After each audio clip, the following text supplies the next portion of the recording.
I'm an associate professor here at the Department of Sociology. The aim, very briefly, of this webinar series is to bring together scholars here from the University of Groningen who all work in different disciplines, with different methods, but we are all interested in understanding how we can improve resilience of our societies.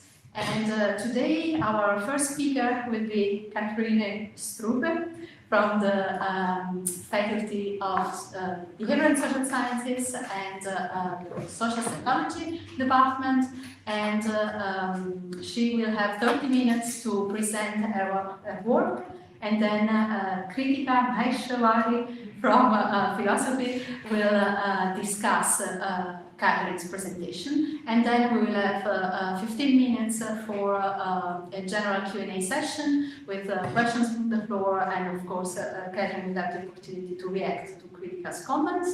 If you have any urgent questions, clarification questions, please ask them well, during the presentation, but since it's online, well, it might be messy. So let's try to keep all the questions for the end, but if you have something urgent you want to ask, please do so. And without further ado, I give the floor to Katherine. Thank you, Francesca. Very nice to be here and to discover that I'm the first in this series. I'd like to talk to you today about research that I've been conducting here in Groningen, looking into the long-term impact of the gas extraction. This is what I'll be talking about. So on the one hand, I'm going to present work that we've been doing as part of a project that was commissioned by first the National Coordinator Groningen and now the Ministry of Internal Affairs. And then I'm going to talk a little at the end as well, because this is a resilience seminar, about my ideas of collective resilience in facing such a chronic disaster as is what is happening here in Groningen. So, you know, if you think about disasters, you generally focus probably on something like here, a large-scale earthquake occurring in many countries. That have very acute consequences. So we see here buildings damaged, but it might also be, people dying, quite severe consequences and a very acute happening. What I'm studying and have been studying since 2016 is the impact of gas extraction in the province of Groningen. And what you see is that has been causing earthquakes over the past years. Probably for most people it became most obvious in 2012 with a larger earthquake in Huizinga, and after that we've had a few, you may have felt them, earthquakes even here in the town of Groningen, but within the province a lot of smaller earthquakes that on the scale of Richter aren't even that large, but that are very well felt by inhabitants. And what is interesting about these earthquakes, or not interesting but maybe different compared to an acute earthquake, is that this gas extraction is done by a gas company, but the national government has also earned a lot of money from the gas extraction. And the government is also responsible for the safety of its inhabitants, and in a way now also for the compensation and fortification of buildings and compensation of damages due to fissures in buildings. And that makes this whole dossier, this whole research in some ways messy. And in other ways very fascinating, and we'll talk about that, the role of the government and what the system, how the system functions in helping people who have damage to their home, very more clear in this presentation. But just for now, I started with an acute disaster example, but as I just mentioned already implicitly, here in Groningen you don't have that. So what you see is we have every now and then an earthquake that maybe even all of us feel. But for people living in the province, it's this, and this is something that can happen, frequently. So you see damage in your home, a fissure, a few weeks later, more weeks after that. It's an ongoing situation, and that is why we refer to it as a chronic disaster. It's not an acute happening, with extensive damage. It's something that just continues, and for some people has been, ongoing since 2012. And that can also mean that these people in damage procedures have been since 2012. Well, before I talk about our work, I just want to make clear that, you might think, well, why is this interesting? But it's not just something that we're dealing with in Groningen. There's an increased use of energy technologies that can be, geothermal warmth, it can be fracking, it can be carbon, I've forgotten the second word, but it can be storage of certain toxic materials. So there's different ways in which we use energy technologies, and we know very little actually about the long-term impact of these technologies. There are, especially in work on fracking, indications that this has psychosomatic and somatic consequences for people, and that, for example, fracking causes not just physical and material consequences, but also really has a strong social impact. It impacts communities, something I will talk about a little more in my presentation. And we also have indications that the role of authorities in how they deal with this kind of energy technology plays a role as well. So you see that this is a qualitative study, there's little quantitative work on this, but this powerlessness regarding authorities can be very salient for people in trying to deal with these energy technologies. And that is something that will be returning in my presentation as well. I think it's really important also to think about the system and not just, what does an earthquake do to people, but what is the meaning of the system underlying, that's been set up to deal with the consequences of this disaster. I'm referring to previous work here, but most of that work has been cross-sectional and lacks a control group, so you don't have a comparison with a group that's not hit by disaster. And both of these shortcomings are something that we were able to address in our work. And so what I've been doing together with a lot of other people who will be presented at the end of my presentation is look at the psychosocial impact of the gas extraction on inhabitants of the province of Groningen. And I'll present you work from our panel today, which is from the municipal health, from municipalities, from their register. We set up quite a large panel, but results I will present today we have replicated also via a lifeline sample and also via a health monitor, one-time measurement in the municipal health services health monitor. So what I'm presenting today you can consider representative across different samples. We've also, but I'm not going to talk about that much today, just briefly conducted more than 100 interviews with inhabitants and professionals. In fact, as we speak, we are conducting more for future research. So that's part of us set up as well. We don't just do quantitative research, we also do a lot of qualitative work. Okay. Well, let me just describe the extent of the problem, because I've often had people ask me why this work is important, like, nobody's died yet, so why would you study this kind of disaster? Well, this, we're dealing with actually a fairly densely populated region of which a lot of inhabitants, directly or indirectly by living in the region, are dealing with damage due to earthquakes. So I've given you a map here, and you can see a red area. And there you see that they judge that people have moderate to severe damage, and we know that in this area about 3,900 inhabitants live, so that's quite a large number of people. If you look at the area where damage is possible and also where damage is reported, you see that that's up to 630,000 inhabitants. So damage is quite pervasive in this region, and maybe also to give you a little preview, damage is also the main stressor in our research. So this means that we're talking about something that is pervasive, but also that is quite consequential. At the same time, damage has been the problem as well, because damage compensation for people living in the region has been extremely difficult. People have had to prove that their damage was due to earthquakes, and it's created a lot of problems for inhabitants. But I'd like to just first start by presenting maybe the most impactful result of our research. What you see here is one of our health outcomes measured. You see the lower line is people who have multiple damage to their houses, self-reported, compared to people who have one-time damage, and compared to our control group, very important, of people in the province who don't have any damage. And if you look at, in this case, perceived health, you see that people who have multiple damages have considerably lower perceived health than those without damage.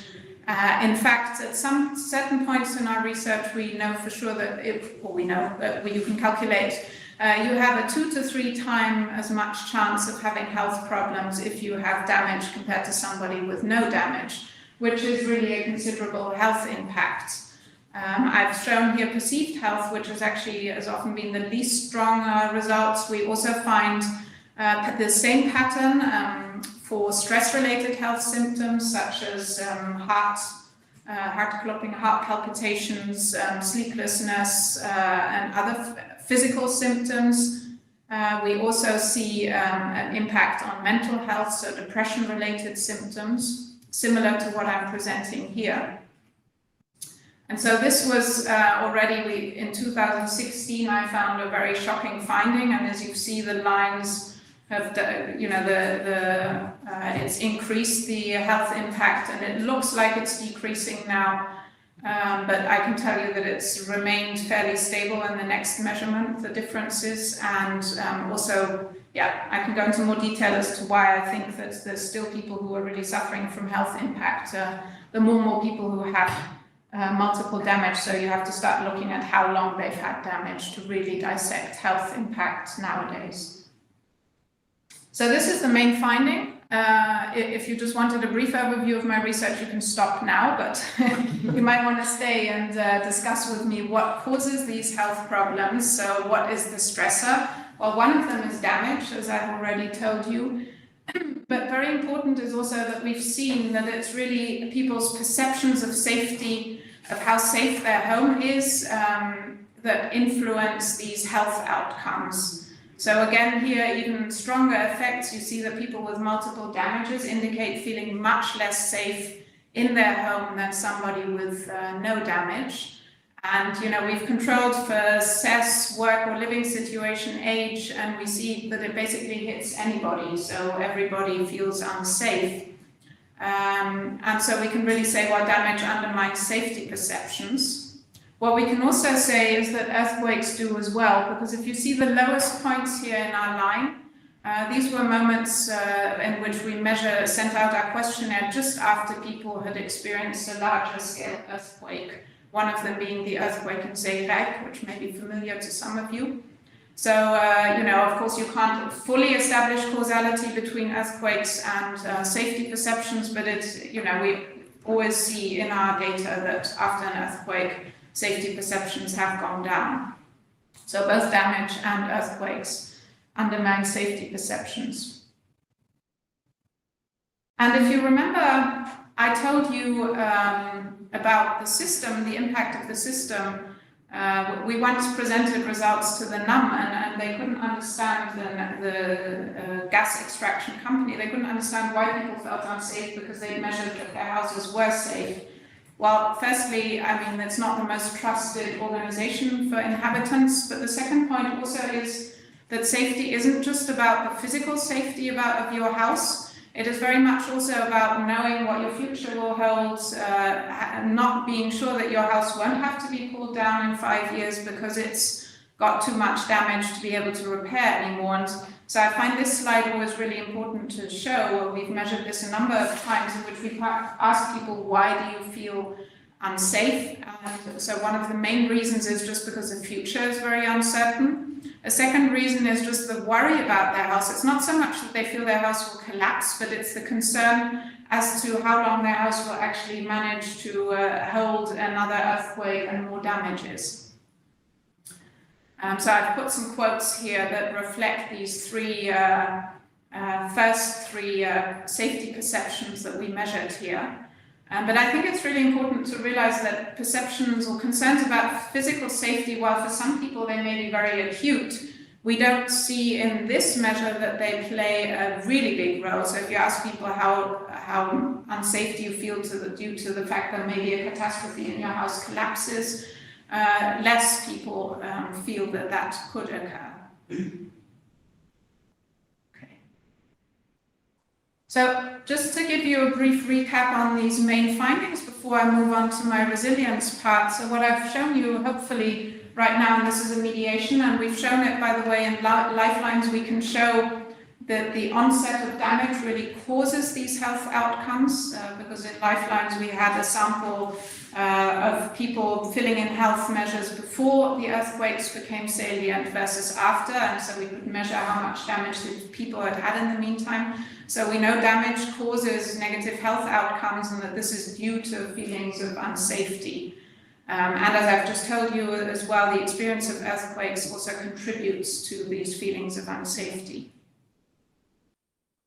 I haven't discussed this yet, and it'll come back in the second part of my presentation. This has always, to me, been a bit of a light, or not light, but a very positive aspect of the story, that at least damage has increased feelings of connectedness, and that buffers people from negative health outcomes.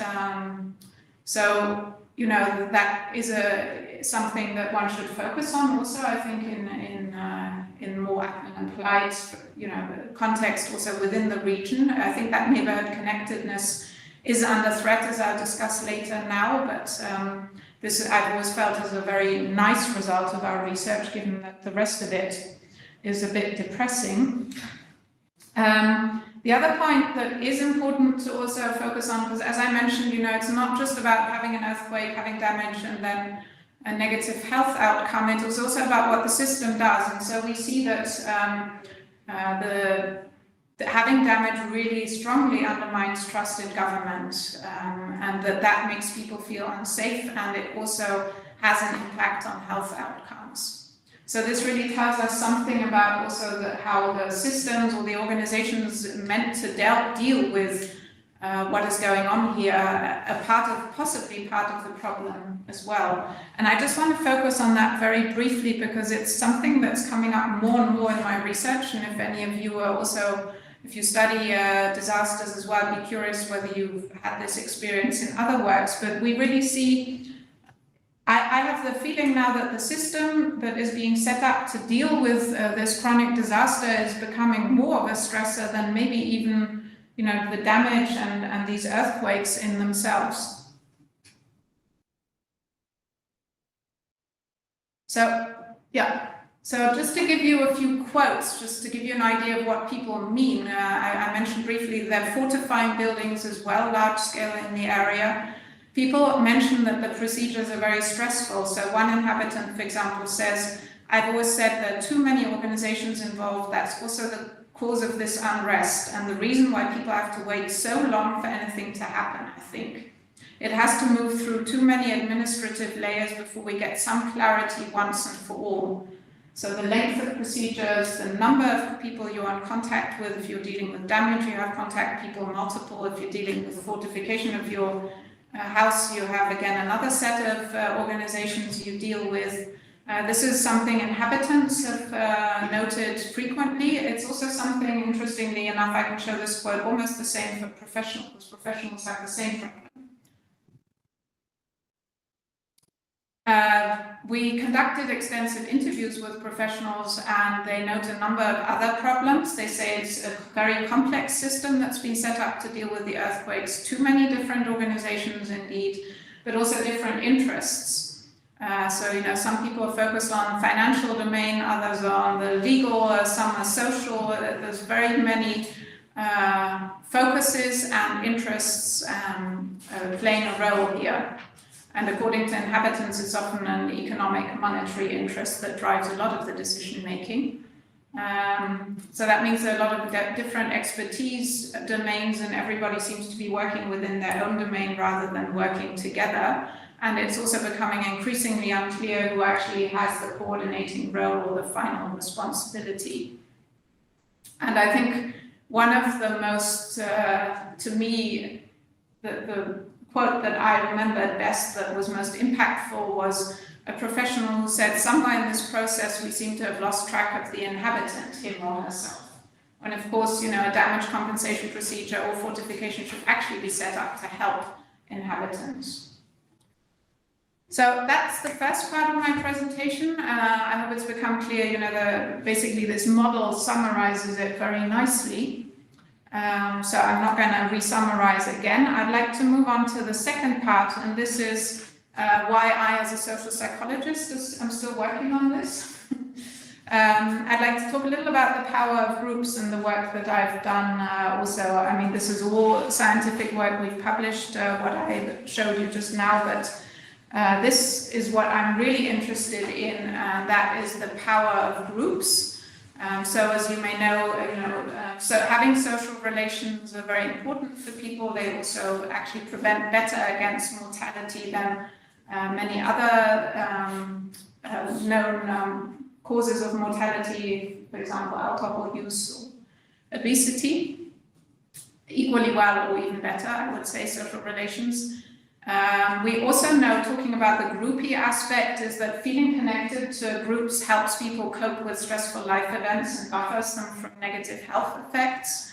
And we know that when people experience acute disasters, for example, they, rather than, we often think that people would run away and try and save themselves, but we know that they actually stick together and help each other. So groups seem to be something very powerful. And for those of you who are Dutch, this book I read a while ago in which people talk about what gives their life meaning, and it was extremely striking that in every chapter, so every person interviewed except for one, and I didn't think that was a very happy person, talked about social relations as what was giving their life meaning. So it shows how important it is to focus on, groups, social relations, connectedness. And we do that in social psychology quite a lot by looking at how groups instigate social change. And what do I mean by that? Well, you may have witnessed some of these yourself. We've had Corona demonstrations recently. We've had demonstrations against carbon monoxide reductions, BLM, carbon monoxide, the farmers, yes, CO2, yes, rules. BLM demonstrations, a lot of demonstrations, and we study that as social psychologists because we're interested in when people get together as a group to try and change collectively their disadvantage, the disadvantage they experience, for example, as being a Black person. And indeed, I haven't had the farmers yet, but they're here. So that was always and has been something I've been very interested in, but at the same time, and that was actually always my main interest, people don't always demonstrate. So if you feel discriminated against because you're a minority group member, you don't necessarily go and demonstrate against that. And in Groningen, we also saw, at the beginning, in 2013, there was some small-scale demonstrations, and we've maybe had a couple of bigger ones, but basically, you could conclude there's a fair lack of collective action in this region against the earthquakes. And that was basically how my research in 2013 on this topic started, because we wondered whether this meant that people were just inactive or whether they may be engaging in other forms of collective action, maybe action oriented more towards protecting their own group, helping each other, more, in a way, more resilience-focused actions. And so what I did in 2013 or 2014 is interview inhabitants of the province of Groningen and ask them how their earthquakes have affected their daily lives. And then we analyze these interviews. And so what you see is, things that are from a clinical psychology perspective not that interesting, well, because we know it already. You see self-oriented action, people try to stay positive. You see stressor-oriented action, being vigilant or searching for information or seeking financial compensation. You also do see people mentioning some social protests, that they signed petitions or demonstrated, but not that, it wasn't mentioned that often, only by 10% or 10% of the time. What I was interested in is are people inactive, because I just find that a really interesting concept. And basically, there were a few people who were, and even if you look at that, if you say, I stopped voting, is that inaction or is that a very active decision to do nothing? So you could even ask yourself whether this is inaction, but in any case, we don't see that much inaction that people report. And this is the one that we found really interesting. So we see that people say that they communicate with others in the region, that they spend a lot of time joining and taking part in collectives, that they cooperate with and help others.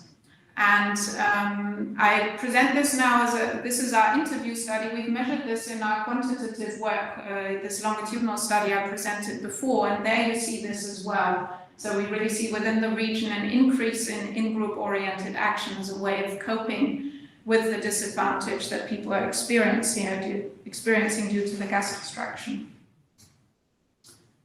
So just one quote as an example, as a neighborhood, we approached a legal advisor who will help us, and we talk a lot within the neighborhood. If someone is out chatting in the street, another will join. This problem is on people's minds. Some people are quite laid back about this, but others are very angry or upset. For some, it's really difficult. In May, we have another meeting with inhabitants. There we can voice our wishes and what we would all like to happen. We have to do something about this together as a neighborhood. So you really see that this is joint, collective action. And what this showed me, and this is a paper we've published, is really that if we talk about collective action, it's not just something that has to be focused on social change in response to any kind of disadvantage, but it can also be in-group focused, trying to help each other, coordinate with each other, and really jointly cope with the problem at hand. And not necessarily to end on a negative note, I'm almost finished, but this, I showed you in the model as well that connectedness to neighbors is very important. And unfortunately, with the procedures that are taking place at the moment, this is something that is in danger. So I was at a presentation yesterday evening of Suzanne Top, who works for one of the organizations who are trying to help inhabitants and talk to politicians about the impact of the gas extraction. She is leaving because she's just after so many years feels it's time to move on, but she's giving people these swallows as a present and trying to encourage them to remain connected with their neighbors and not let differences in damage compensation or differences in fortification of your house get in the way of this connectedness. And so in our research as well, we see that there are threats to connectedness.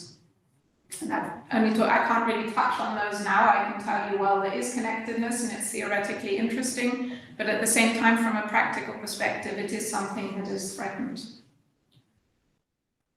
Okay, and that was my presentation. So I hope I've made clear the two parts, the health impact and on the other hand, the challenges for resilience in the region. And I wrote down questions and comments, but that's inaccurate because those you will have to keep just very briefly because Kritika is going to continue now. Yeah. Thank you very much. I'm not connected here. Oh, am I audible otherwise? Yes. Thank you, Professor Stroebe, for your very interesting presentation and also for Sustainable Society to give me a chance to reflect on and engage with Professor Stroebe's work. So I will briefly structure my discussion as follows. I will briefly give an overview of the longitudinal study and reflect on the wider moral and political significance of the results.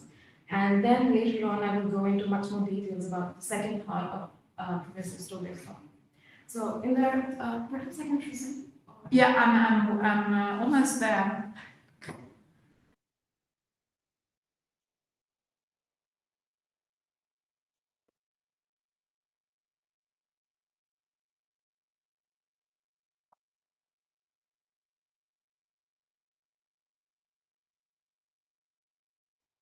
Have to click.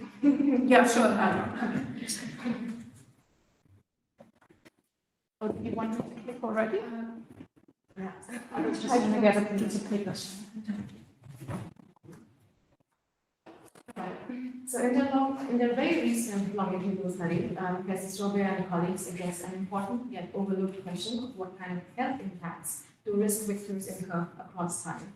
And by focusing on long-term effects of chronic exposure to induced earthquakes attributed to extensive gas extraction in the region of Groningen, Stroebe et al. Argue that not only do residents who face repeated exposure to earthquake damage tend to experience severe negative health consequences, these effects are also likely to increase over time for this particular group, to the extent that these effects get accumulated or compounded. This important finding seems to be one of a kind, not only within the context of earthquake-induced damages, but in the wider context of how energy technologies, both existing and forthcoming, impact health of those at risk. Insofar, research into health impacts due to induced earthquakes and its consequences across time remains an understudied area of interest. And these findings carry broader significance and relevance for at least two reasons. First, it is well documented that induced earthquakes are a common phenomenon in wide-ranging energy technology projects that involve injection as part of a large number of large-scale industrial activities, which include but are not limited to impoundment of water reservoirs, erecting tall buildings, coastal engineering, quarrying, extraction of groundwater, coal, mineral, gas, oil, and geothermal fluids, just to name a few.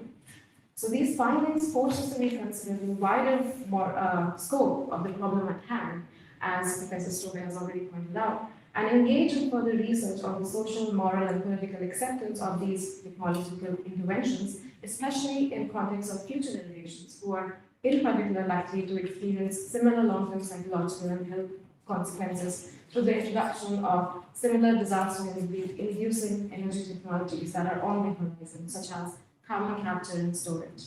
Moreover, it also forces policymakers and relevant government authorities to reflect on and offer justification for existing practices and mechanisms of redressal and compensation, insofar there is now some evidence that they contribute to added stress, thereby wrongly worsening the situation of those who are vulnerable. And secondly, these findings also motivate us to further reflect on whether and how these risk victims respond to the source of the causes of these effects. Does it prevent individuals from taking effective action? What actions do they in fact take or could take as individuals or as collectives? What exactly are these actions directed at, amongst other things? So in the time remaining, I will discuss Professor Stroebe's inquiry into these questions, and in particular on her claim that existing collective action approaches within social psychology have failed to account for the distinct ways in which daily activities of risk victims can be considered as a direct response to the collective injustice that they face. And in doing so, I will zoom in with a critical lens on the empirical findings themselves that are meant to support this claim. And in my response, I will raise a challenge and propose three questions. Next slide. In the earlier study, Stroebe discusses how existing approaches to collective actions that people undertake in response to collective injustice or disadvantage, as it is sometimes referred to in the paper, seem to be primarily and also narrowly focused on undertaking, on how and in what ways individuals undertake the so-called out-group-oriented actions. And as the name itself suggests, these actions are directed towards an outgroup, like a governmental or a private organization, that is often responsible for risk victims' suffering, and in the present case, this would be the NAI. These actions include familiar instances of large groups of people holding mass protests or demonstrating or signing petitions. Stroebe et al. Argue that in merely focusing on how and in what ways individuals usually participate in these collective actions oriented towards an outgroup, by looking into what factors motivate mobilization of protests and what are the predictors of such behaviors, we problematically tend to overlook other forms of actions that were either undertaken or could be undertaken by risk victims that may initially not qualify as a form of collective action. And one such class of actions are the so-called in-group oriented actions. That is, actions taken towards improving the conditions of one's own group. And this may involve actions like communicating with each other, joining and actively taking part in collectives, supporting each other, getting legal advice, organizing meetings with neighbors to voice one's concern, share information, and so on and so forth. Through their research into such in-group oriented actions, these authors argue, these authors focus on an otherwise neglected area within stress coping and collective action literatures and psychological, social psychological research in general. And their findings claim that we should widen our understanding of collective action that are taken or could be taken in response to collective injustice that go beyond visible expressions of discontent, such as holding mass protests. And more importantly, their findings challenge the often unquestioned assumption among social psychologists that collective action is only constitutive of outgroup-oriented actions, such as following progress. This assumption has so far led us to wrongly infer inaction on part of individuals, and in this case, residents of Groningen region, when it comes to collective action taking per se. Whereas the truth seems to be that residents are highly involved in in-group-oriented collective actions. And this finding is important as it opens up new avenues for thinking about collective resilience and the power of what groups can do in a new light, as Professor Stroebe has already discussed. While I think Professor Stroebe and colleagues are right in saying that this discovery is crucial to broadening our understanding of collective action in general, I want to present a challenge and later on 3 distinct but related questions. And the challenge is to the main claim itself, which is that collective action approaches are limited in capturing full scope of responses to daily activities, as an entire class of actions fall outside of its scope and is left unconsidered. This claim rests on the assumption that there is in fact a meaningful way in which we can distinguish and separate actions into 2 neat categories, namely in-group oriented actions and out-group oriented actions.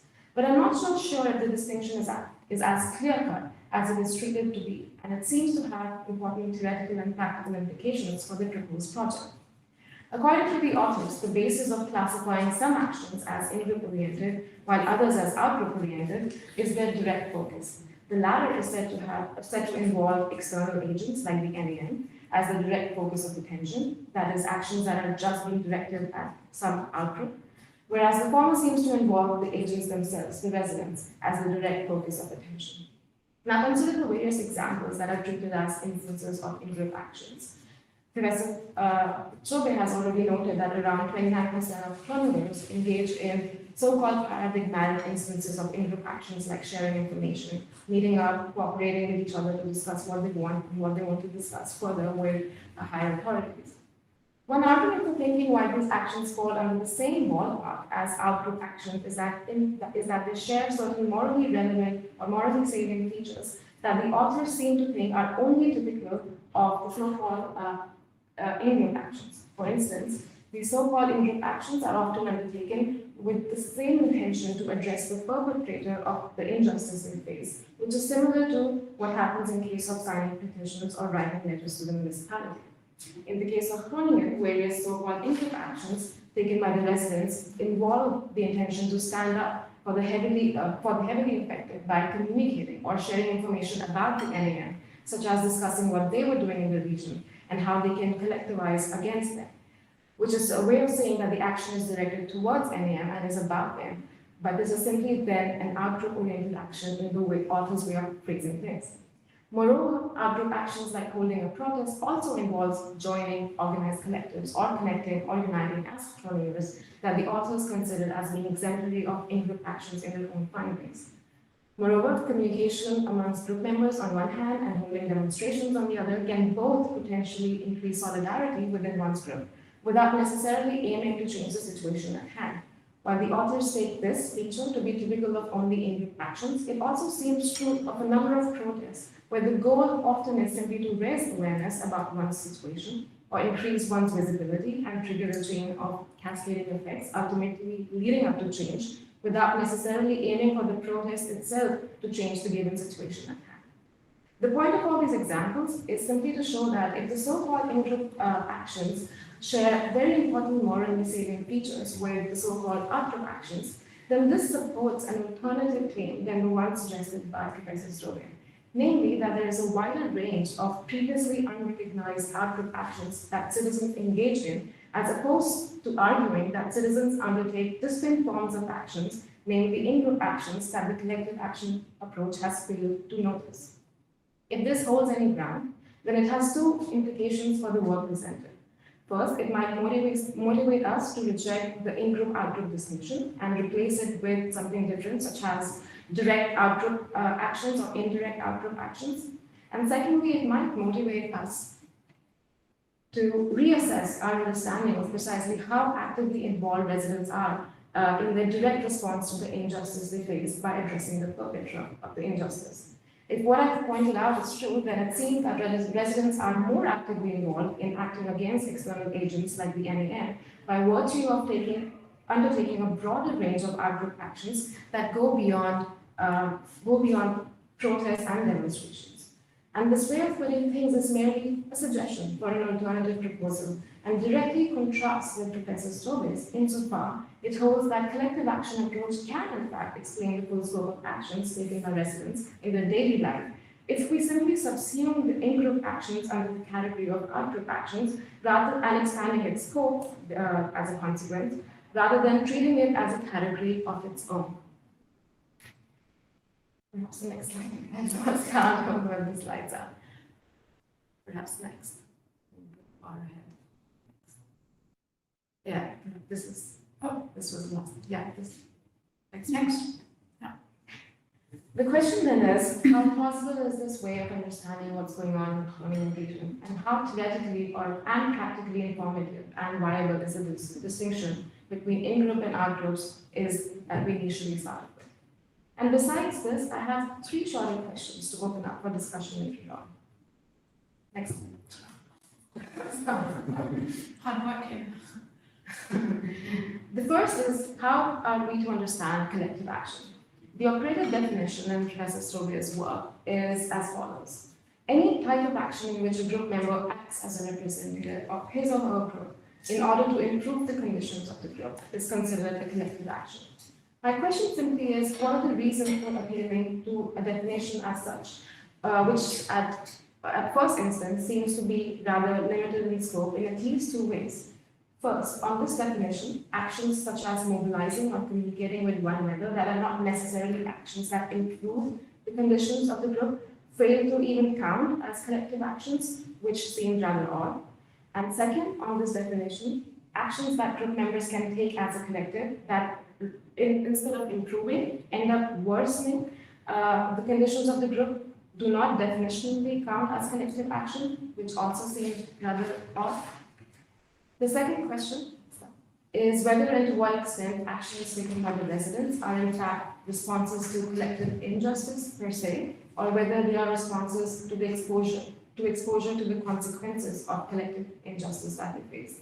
Now, my reason for raising this question is, or this distinction is because the distinction has implications for how we approach the connection between collective action in response to injustice or the consequences of it, and collective resilience in facing climate disasters, which seems to be the focus of the new project.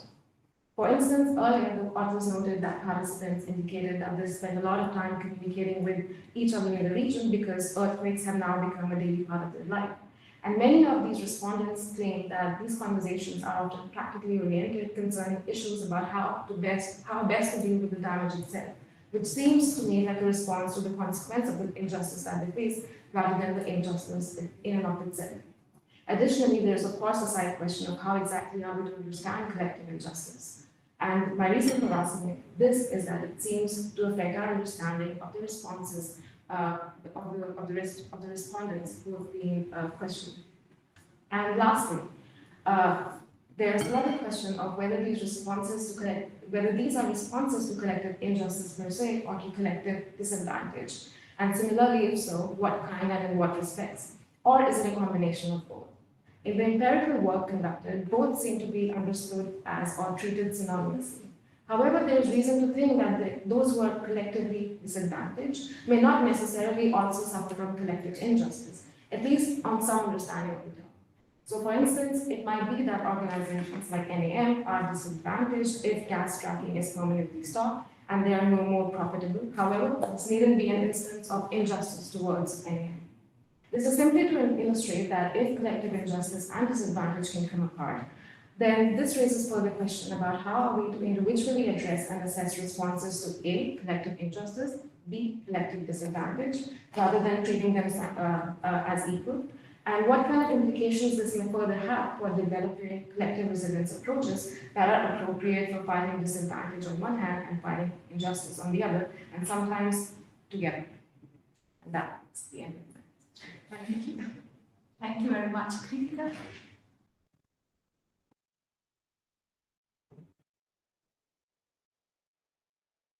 Katherine, would you like to first respond? Yeah, thanks a lot. I'll respond really briefly because so that we have time for questions, but that was really interesting.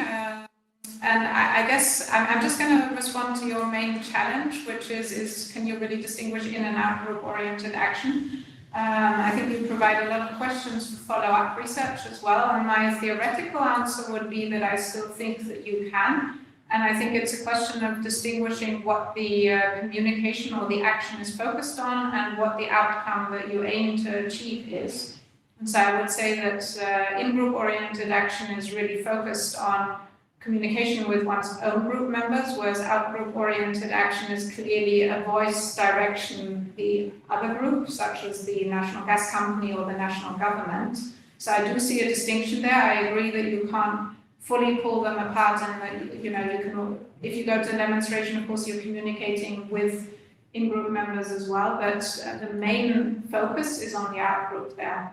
And I would also say a second distinction you could almost do a sort of matrix is the outcome. So not just the focus, but also the outcome you wish to achieve. And I think out-group oriented action is very focused on social change, changing the conditions we just discussed of the situation at hand. Whereas for in-group oriented action, I think it can be very mixed, but I realize as we talk that needs more research. So part of you mentioned the focus might be on social change, but it could also just be on each other, on helping each other to feel better. So on a sort of coping mechanism, supporting each other. And then it has a very different focus than out-group oriented action, which is really trying to make a difference there. So, so that would be my answer to your challenge for now, but I think it's a very interesting challenge. Thanks a lot. And I see that. Oh, I was to I see that we already have a question, so please go ahead. Mr. Sadeghi. Yeah, we said we do them verbally. Yeah. Yes. Thank you very much for your interesting presentations. I learned so much, and it is difficult for learning all of these things. And I hope I read your articles later, but I have two things to add. One suggestion is at the first presentation, it was talk about the unsafety, and it was presented a model for that. There is another model for psychosocial safety climate that was presented by Professor Maureen Dallard, and it is very good and fit for this, I think, study. And there are lots of resources for survey, questionnaire, and other things, and it will help to this project, I think. The second thing that I want to ask is how much this unsafety feeling, are you research about it, how much this unsafety feeling came from a preparedness or unpreparedness of the people in different levels, for example, individual level, economically, and other. And another question is... Could you just repeat that, because there was a bleep in the middle of it, so I didn't hear. So I heard the preparedness, but... Yeah. I want to ask how much this unsafety feeling come back to preparing for disaster, for earthquake. Are people prepared for earthquake in different levels or not? And this preparedness or unpreparedness, how much affected on their feeling and their perception of safety? And my last question is, in the second presentation, I saw that it was used from the risk victims term. I don't know what is your definition from the risk victims, because risk is equal to exposure, multiple vulnerability, multiple hazard. People are exposing to earthquake. So when we want to reduce the risk of the earthquake, we should reduce one or all of these things: exposure and vulnerability and hazard. And in your study, are you only focusing on exposure, or you focus on vulnerability either? Because this time, for example, a collective action is one thing for reducing exposure, but maybe preparedness and mitigation, maybe other solutions for reducing vulnerability, and it will reduce the risk. Thank you very much. Hey, thanks for the very interesting questions, and if you could send me that reference for the safety climate, I'd be very interested, because I didn't catch the author. So yeah, indeed, I mean, the disaster literature, there's a lot of focus on disaster preparedness as well. I think for this chronic disaster, it's a more difficult concept, because how do you prepare in this case? You could say, well, you can prepare by knowing what to do if your house collapses, which actually people I think by now do, but that is not really what's ongoing. What is happening is largely these damages to homes, and the fact that you're being fortified, your house is being fortified, or the damage procedures are very difficult. And I don't know how you can exactly prepare for that, because I think part of the problem, and that relates to your second question about risk as an exposure as well, is that to me the risk is not the exposure, so it's not the earthquake, and it's maybe not even so much the damage, although of course that plays a role, but it's the exposure to the organizations that are not that are instigating these extremely long procedures, and this lack of compensation, and the fact that it takes like 8 years to know whether your house is going to be pulled down or can be repaired. I think compared to a normal earthquake, where you have more that you as an inhabitant can do to some extent, like in San Francisco, they probably have practiced and have some preparedness and knowledge of what to do if an earthquake occurs, or large-scale fires, or whatever in other countries. But here, that concept of preparedness is a different one, because the agent is so much more external. It's not just the externality of an earthquake, but it's also the organizations that are part of the stressor. So I've kind of given a short answer to both of your questions. Yeah. Thank you very much, and I want to modify my second question that preparedness is a different earthquake, because it's more is not a natural hazard, and it is more a technological hazard that it will cause earthquake. However, in my country, I am studying at the campus Friesland, but my original country is Iran, and in our country we experienced severe earthquakes and some fewer earthquakes. In a city that usually happening